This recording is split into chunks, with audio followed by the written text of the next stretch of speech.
China, ada Jepang, ada Korea, ada Eropa. Maka ketika kembali ke Amerika, Malcolm X masuk Islam betulan. Ya. Jadi maksud saya adalah bahwa konsep tauhid ini mengajarkan kepada kita human equality.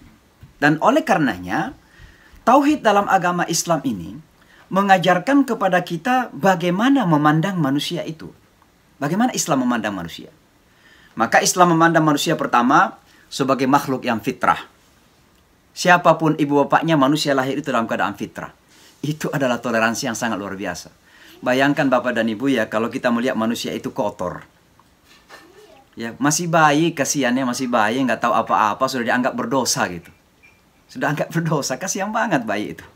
Tapi Alhamdulillah Islam mengajarkan kepada kita, ibunya Hindu, ibunya Buddha, ibunya Yahudi, ibunya Kristen. Kalau anaknya lahir itu fitrah gitu.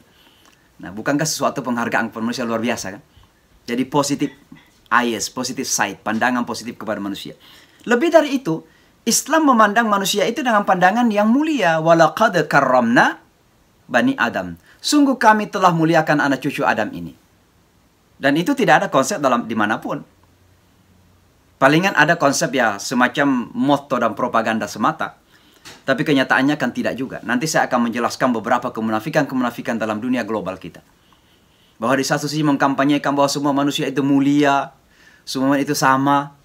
Tapi kok beda darahnya orang Eropa dan darahnya orang Irak misalnya kan? Jadi kalau ada anak Irak yang dibantai biasa-biasa saja. Tapi kalau ada anak Prancis yang terbantai di tengah jalan, waduh, heboh dunia itu. Padahal yang sama mengatakan semua manusia sama gitu loh. Itu kemunafikan dunia sebenarnya. Dan kita harus menyampaikan itu. Nah itu kenyataan. Tapi dalam agama Islam, coba lihat apa Al-Quran katakan. Walaqad karramna bani Adam. Sungguh kami muliakan anak cucu Adam. Anda mau putih, Anda mau hitam, Anda mau Cina, Anda mau Eropa. Semua mulia di mata Allah subhanahu wa ta'ala. Karramna bani Adam. Ya. Itu yang kedua. Yang ketiga, tentu kembali kepada konsep ekualitas, kesetaraan tadi. Saya tidak perlu jelaskan, sudah saya jelaskan tadi.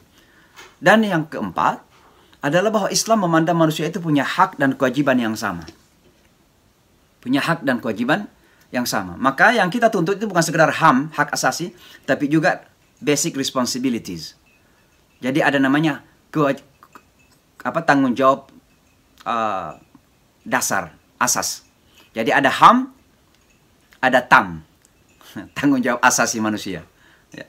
Karena bagaimana kita bisa mendapatkan hak-hak kita kalau tidak ada tanggung jawab? Maka di sini kemudian Islam melihat bahwa semua manusia itu harus punya tanggung jawab dan hak yang sama. Kalau Anda melakukan tanggung jawab, insya Allah akan diberikan haknya. Ya. Nah itu bagian dari bagaimana Islam mengajarkan kepada kita toleransi. Dimulai dari cara pandang kita kepada manusia yang luar biasa. Ya. Sebab kalau cara pandang kepada manusia sudah salah, ya, agama apapun akan direndahkan manusia itu. Ya. Dan oleh karenanya sangat penting sekali. Nah ini yang ke-8 ya. Dasar yang ke-9.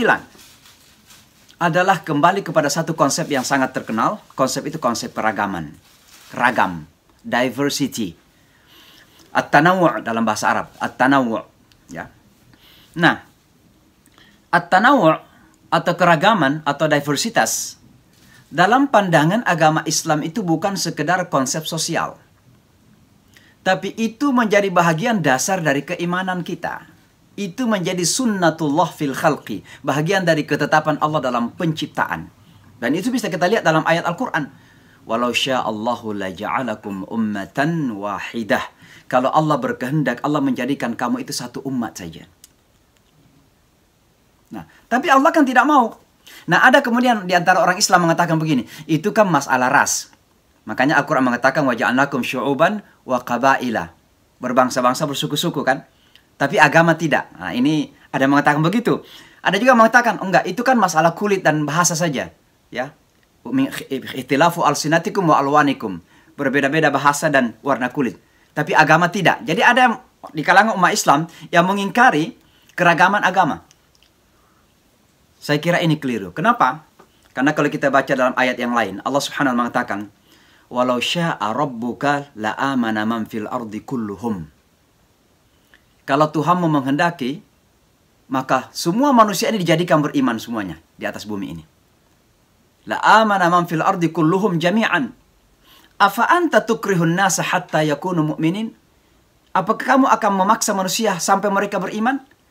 Maka ayat ini menunjukkan bahwa keragaman bukan sekedar ragam kulit, ragam bahasa, ragam suku dan bangsa, bukan. Tapi juga adanya keragaman keyakinan gitu loh. Itu merupakan sunnatullah. Loh, kok bisa? Ada yang mempertanyakan begini. Kok bisa? Kan Allah menghendaki semua manusia masuk surga. Kenapa nggak dijadikan semua muslim? Ya tanya Allah saja. Tapi itu hukum penciptaan gitu loh. Ya. Sebab bagaimana mengukur kebenaran kalau tidak ada ketidakbenaran? Bagaimana mengukur darkness, kegelapan kalau tidak ada sinar, cahaya? Maka ini merupakan ketetapan dalam penciptaan Allah Subhanahu wa taala. Artinya apa? Islam memang menjadikan keragaman itu sebagai bagian dari takdir Allah Subhanahu wa taala. Maka keimanan kita meyakini keragaman itu bagian dari meyakini takdir. Maka jangan sampai kita menolak. Sebab kalau menolak keragaman, itu menolak takdir Allah Subhanahu wa taala. Maka kita berhati-hati. Ini luar biasa betul ya.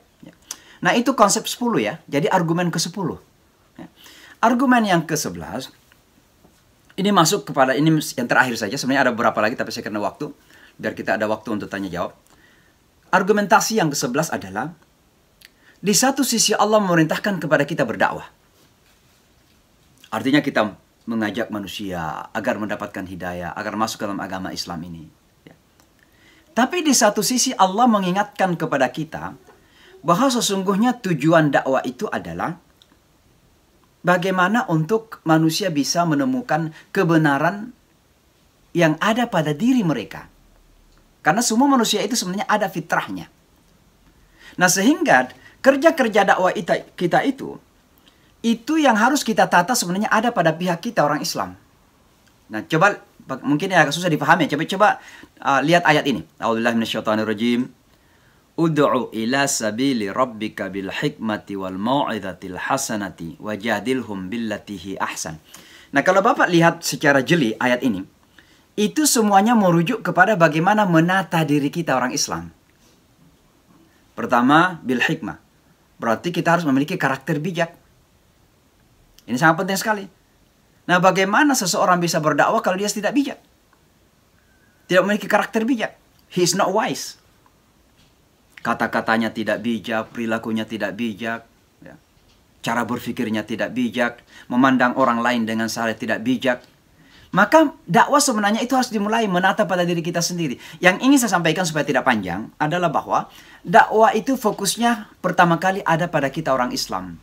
Makanya sering saya mengatakan bahwa dakwah itu adalah memperlihatkan Islam, bukan sekedar menyampaikan Islam.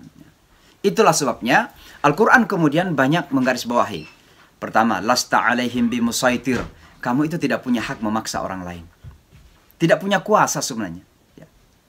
Ma'alaika illal balag. Kewajiban kamu, hai Muhammad, untuk apa? Al-balag. Menyampaikan saja, nggak lebih dari itu. Kalau Anda sudah menyampaikan, sudah memperlihatkan, tapi mereka tetap tidak mau menerima.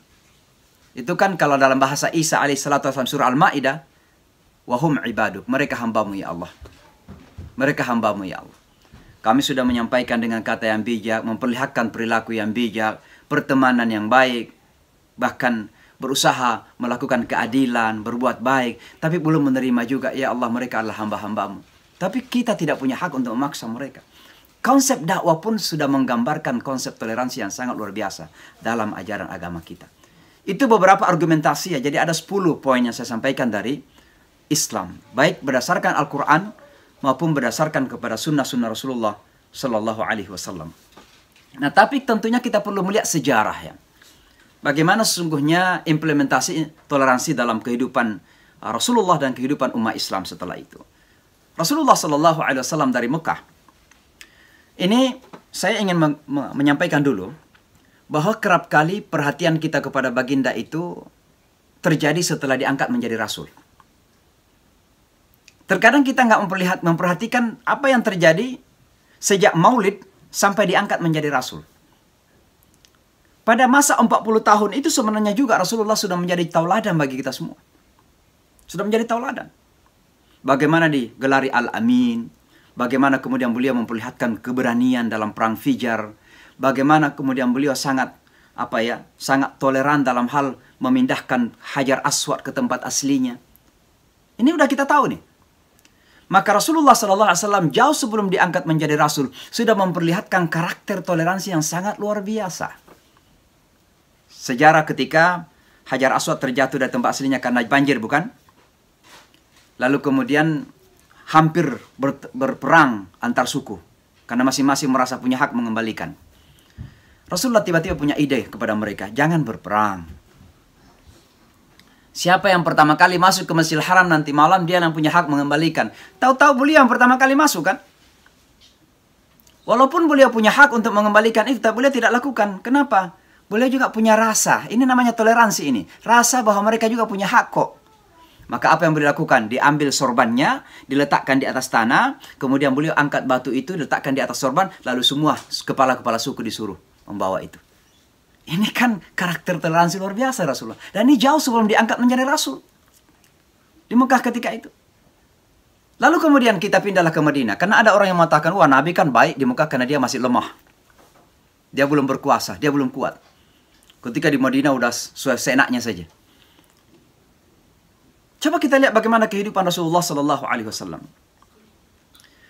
Di Madinah itu ada segmen masyarakat yang sudah kita kenal dalam sejarah yang begitu benci kepada Rasulullah. Saya nggak mau menyebutkan namanya, tapi ada satu segmen masyarakat karena apa? Karena hasad, karena apa namanya dengki, karena sakit hati. Mereka dulunya berkuasa, mereka dulunya yang punya apa namanya privilege. Ya, kelebihan-kelebihan. Begitu Nabi datang, Nabi dijadikan sebagai pemimpin. Marahlah mereka, sakit hati. Ada segmen masyarakat. Tapi Nabi itu mendoakan mereka. Ingin sekali agar orang-orang ini masuk Islam. Makanya Allah menegur Nabi dalam Al-Quran itu. Afatatama'una an yu'minu lakum. Wa kad qana fariqan minhum yasma'una kalam Allah. Thumma yuharrifunahu min ba'di ma'aqaluh. Wahai Muhammad, apakah kamu tamak? Ingin sekali mereka masuk Islam? Mereka bukan saja menolak kebenaran. Bahkan mereka sudah mendengarkan kebenaran itu. Yasma'una kalam Allah. Tapi apa yang terjadi? Yuharrifunahu. Mereka merubah kalam Allah itu. Siapa itu? Enggak perlu saya menyebutkan. Jadi mereka itu benci sekali pada Rasulullah. Tapi coba lihat Rasulullah. Ingin sekali mereka itu mendapatkan hidayah. Padahal kalau Rasulullah mau, didoakan saja dihancurin kan? Tapi itu kan bagian dari toleransi Rasulullah SAW di Madinah. Tapi yang lebih dari itu, Bapak dan Ibu, adalah piagam Madinah yang terkenal itu. Piagam Madinah adalah konstitusi kebangsaan atau konstitusi negara pertama dalam sejarah manusia. Itu harus dicatat itu. Ini konstitusi pertama dalam sejarah manusia. Belum pernah ada yang membuat sebelum itu. Saya tidak ingin menjelaskan poin-poin dari piagam Madinah. Tapi yang saya ingin sampaikan adalah proses pembuatan piagam Madinah itu melibatkan seluruh segmen masyarakat. Padahal Nabi itu pemimpin sudah. Ini abad ke-7. Kalau raja abad ke-7, perlu nggak mendengarkan pendapat orang? Nggak perlu sebenarnya. Pokoknya kamu dengar saja kan. Kalau nggak digorok gitu. Itu abad ke-7. Nabi pemimpin. Dihormatin. Bukan cuma pemimpin yang hormatin, tapi Nabi dan Rasul Allah Subhanahu wa Ta'ala. Sebenarnya bisa saja mengatakan, ini loh konstitusi yang kita miliki, saya sudah membuat, saya sudah mendraft, tidak boleh ada yang menolak. Ada nggak yang mau menolak? Nggak bisa, nggak ada yang akan menolak. Tapi apa Rasulullah lakukan? Masyarakat Yahudi diajak, tokoh-tokoh masyarakat Kristen diajak, bahkan tokoh-tokoh umat musyrik Arab Aus dari kalangan Aus dan Khazraj juga masih diajak, ditanya pendapatnya. Menurut Anda, apa yang Anda inginkan dalam piagam Madinah, persetujuan kita ini? Coba lihat itu. Makanya salah satu pasal terpanjang dalam piagam Madinah itu adalah jaminan kepada minoritas, kepada non-muslim ketika itu. Bapak dan Ibu, saya tidak perlu berpanjang lebar lagi, tapi ada nggak toleransi yang lebih dari itu? Dari Rasulullah Sallallahu Alaihi Wasallam. Mungkin lebih dari itu ketika Rasulullah SAW masuk ke Mekah. Kita mengenal bahwa Rasulullah SAW masuk ke Mekah dengan militer yang sangat kuat, kekuatan militer yang hebat. Yang orang Arab menggigil, ketakutan gitu. Wah, Muhammad sudah datang membalas dendam. Gitu. Tapi begitu Rasulullah SAW masuk, relatif nggak ada pertumpahan darah kecuali dari kelompok tentara yang dipimpin oleh Khalid bin Walid. Semuanya tidak ada pertumpahan darah. Begitu Rasulullah masuk ke dalam masjid ke Mekah, semua sudah menunggu perintah. Kira-kira mungkin Muhammad ini sebentar lagi akan mengatakan, kamu semua harus masuk Islam, bersyahadat. Kalau tidak, leher kamu akan dipenggal. Ada nggak satu kata keluar dari mulut Rasulullah mengatakan kamu harus masuk Islam? Tidak ada. Bahkan kata Rasulullah SAW, antumul yawma ahrar, hari ini kalian bebas semuanya. Anda masih musyrik silahkan. tapi Anda menyembah di rumah sendiri. Kan begitu. Karena yang publik ini sudah menjadi milik bersama. Maka Rasulullah SAW masuk ke Mekah, tidak ada paksaan kepada masyarakat Mekah untuk meluk agama Islam. Adakah toleransi yang lebih dari itu? Karakter Nabi ini kemudian dilanjutkan oleh para sahabat Rasulullah SAW, sahabat-sahabat Rasulullah SAW. Ya. Termasuk yang salah satu yang saya ingin sebutkan dan mungkin sudah kita kenal bersama, kita tahu bersama adalah ketika Umar radhiyallahu anhu masuk ke Yerusalem untuk menerima kunci dari Yerusalem, karena ketika itu kan ada wall, ya, ada pagar yang mengelilingi Yerusalem, dan untuk masuk ada satu pintu dan kuncinya ingin gubernur Yerusalem menyerahkan langsung kepada rajanya orang Islam, ya, Khalifah Umar ketika itu. Datanglah Umar dari Madinah ke Yerusalem. Ketika beliau singkat cerita masuk ke Yerusalem, beliau keliling melakukan inspeksi. Ada dua hal yang saya sebutkan. Pertama, ketika beliau sedang berada di sebuah gereja, ya, tiba-tiba masuk waktu asar. Pendeta gereja itu mengatakan, "Ya Amirul Mukminin, wahai Umar, Khalifah, kalau Anda mau salat, silakan salat di gereja ini." Umar menolak. Tapi beliau keluar di depan gereja dan melakukan salat di depan gereja. Yang sekarang ada namanya Masjid Umar. Masjid kecil, hanya simbol saja. Di situ Umar. Nah, pertanyaannya, kenapa Umar nggak mau salat di gereja? Bukan karena tidak boleh salat di gereja. Rupanya di Amerika sekarang ini ada beberapa gereja dijadikan tempat salat Jumat. Yang penting nggak ada patung di depannya. Tapi kenapa Umar tidak mau salat di gereja itu? Agar tidak terjadi asumsi pemahaman bahwa Umar sudah mengambil alih gereja tersebut. Coba. Itu toleransi Umar radhiyallahu anhu. Bahkan yang lebih lagi, ini yang kedua. Ketika beliau melakukan inspeksi ke sebuah tempat tempat sampah. Tapi Umar tahu dulu tempat itu adalah tempat sinagog Yahudi. Tempat rumah ibadah Yahudi. Marah Umar. Kenapa tempat rumah ibadah orang dijadikan tempat sampah? Maka pembesar-pembesar agama Kristen Roma ketika itu mengakui bahwa mereka melakukan itu dan mengusir Yahudi dari Yerusalem. Apa kata Umar? Bersihkan sekarang tempat rumah orang Yahudi. Dan setelah bersih, Umar kemudian mendeklarasikan bahwa mulai hari ini orang-orang Yahudi punya hak untuk kembali ke kota suci yang bernama Yerusalem itu untuk menyembah. Ini catatan sejarah emas yang dicatat oleh sejarah manusia. Yang sayang sekali, air susu ini dibalas dengan air tuba oleh masyarakat Yahudi. Dan oleh karenanya, kalau kita melihat bagaimana penaklukan yang terjadi, ya, ketika itu, semua tidak pernah mengganggu agama online. Ya. Coba Bapak dan Ibu sekalian jalan-jalan ke Spanyol, misalnya ke Seville atau misalnya ke Cordoba. Lalu setelah itu jalan-jalan ke Timur Tengah, misalnya ke Suriah, ke Jordan atau ke Yerusalem. Dulu Suriah, Jordan, Yerusalem itu kan Syam bagian dari Roma. Pernah dikuasai oleh Kristen Roma. Dulu Spanyol itu lebih 7 abad dikuasai oleh orang Islam. Ketika orang Islam berkuasa di Spanyol, bangun masjid-masjid yang megah. Ketika orang Roma berkuasa di Syam, itu mereka membangun gereja-gereja. Nah, yang ingin saya sampaikan adalah, coba jalan-jalan ke Spanyol, baru jalan-jalan ke Timur Tengah. Apakah masjid-masjid yang dibangun oleh penguasa Muslim di Spanyol dulu masih ada sekarang? Sudah hilang. Menjadi apa? Kalau tidak menjadi gereja, menjadi night club. Menjadi night club. Tapi coba jalan-jalan ke Timur Tengah. Gereja mereka masih ada. Coba ke Suriah, masih ada gereja. Mesir menjadi pusat agama Koptik hingga hari ini. Yerusalem yang menjaga kunci daripada gereja yang dulu dibangun oleh bangsa Roma, Kristen, adalah orang Islam. Pertanyaan saya adalah, siapa sebenarnya yang paling toleran dalam sejarah manusia? Tapi masalahnya ini, Bapak dan Ibu, saya tutup dengan ini ya, karena banyak sekali. Dan mungkin ingin ditanyakan. Masalahnya adalah memang perlu kejujuran.